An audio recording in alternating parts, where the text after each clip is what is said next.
All right, Sandra, let's bring in Morgan Ortagus, former State Department spokesperson under the Trump administration. So you've been in Tel Aviv now for the entire day. You've got a chance to talk to a lot of people. What's the word in the Middle East about who might be behind this double bombing in Kerman?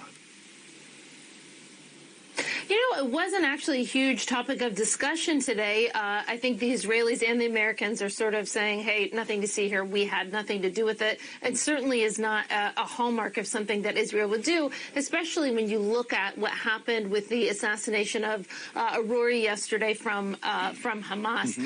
So far, the Israelis are still very, very focused on Gaza, very focused on Hamas. They still have 7 battalions fighting in unison. So that's where their focus is. But I can tell you what they are worried about is the fact that at least 85,000 Israelis who live in northern Israel are not able to go home because of the constant exchange of rocket fire between Israel and Hezbollah and other elements in Lebanon almost on a daily basis. And remember, you have probably 250,000 Israelis that are living in hotel rooms that are funded for by the government because they can't go home. So that's another major focus of the Israeli government. So the chief of Hezbollah, Hassan Nasrallah, said about the assassination of Saleh Arouri, he said, quote, "It's a major dangerous crime about which we cannot be silent." No indication, though, that Hezbollah is going to take any retaliatory action. No, the Rear Admiral Daniel Hagari of the IDF said if they do, Israel's ready. Listen here. The IDF is at a very high level of readiness in all arenas, in defense and offense. We are in a high state of readiness for any scenario. So what's the sense there after, because you talked to Yoav Gallant, the defense minister, you also talked to Benny Gantz, who used to be the defense minister. Do they think that Hezbollah's going to do anything, or are they just rattling the sabers?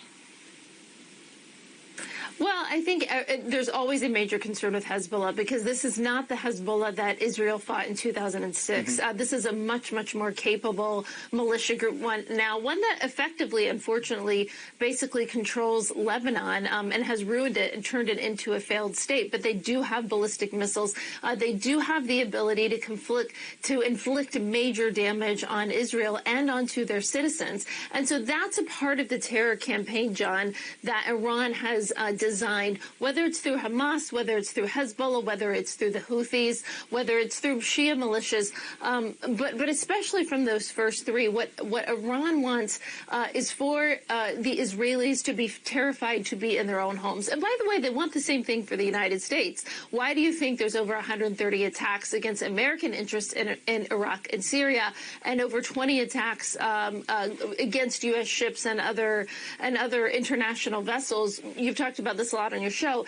It's because the ultimate goal of Iran, through their proxy groups, is to get U.S. forces out of the region. And they want to, these terrorists really believe that they can kill all the Jews and that they can displace Israel. And so the Israelis here, this is something that Americans don't really understand because we're surrounded by big oceans and relatively friendly neighbors. Israelis are in this tiny country, the only true democracy in the Middle East, and they're surrounded by these incredibly well-funded, well-trained, well-equipped terrorist groups whose goal is to kill every single one of them. And that's why Israel keeps saying we need the space and the time to go after Hamas. And by the way, if I was Nasrallah in Beirut and I saw this very targeted, very precise strike to take out Arouri, probably just a neighborhood or 2 over from where Nasrallah lives, I don't know. I probably would have given the same speech Nasrallah gave today, which was not necessarily as incendiary as it normally is. Yeah, well, he's got to say something about it. Hey, Morgan, thanks for joining us. No, it's been a long day. We'll let you go. Hit Itzhak Haggadol for some good food before you go to bed. All right, see you. Sandra?